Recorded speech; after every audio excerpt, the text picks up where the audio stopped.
ইলিশের সিজনে ইলিশ মাছের মাথা দিয়ে কচু শাকের তরকারি না খেলে হয়। তাই জন্য কচু শাক বাজার থেকে কিনে এনে এখানে আদা, রসুন, পেঁয়াজ ও কাঁচা লঙ্কা ভালো করে পেস্ট করে নিয়েছি। এরপর কড়াইতে লবণ ও জল দিয়ে কচু শাকগুলোকে হালকা করে সেদ্ধ করে নেব।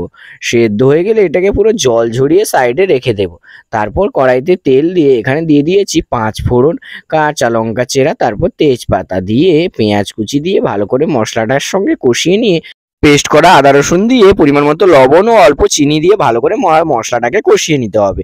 হালকা জল দিয়ে দিতে পারেন। তারপর লঙ্কা গুঁড়ো দিয়ে দেবো, হলুদ গুঁড়ো দিয়ে দেবো, জিরে গুঁড়ো ও ধনে গুঁড়ো দিয়ে ভালো করে মশলাটাকে কষিয়ে নিতে হবে।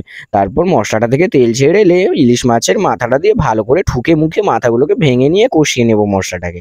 তারপর সেদ্ধ করে রাখা কচু শাকটাকে এর মধ্যে অ্যাড করে দিয়ে মশলার সঙ্গে ভালো করে মাখিয়ে অল্প জল দিয়ে দিতে পারেন অথবা নাও দিতে পারেন। এটাকে ঢাকনা দিয়ে প্রায় 5 থেকে 7 মিনিট কুক করে নিলে রেডি হয়ে যাবে আমাদের ইলিশ মাছের মাথা দিয়ে স্পেশাল কচু শাকের তরকারি। তো এই রেসিপি আপনাদের কেমন লেগেছে অবশ্যই কমেন্ট করে জানান এবং সাবস্ক্রাইব করে বেল আইকনে ক্লিক করে পাশে থাকুন যাতে এরকম নতুন নতুন রেসিপি সবার প্রথম দেখতে পান।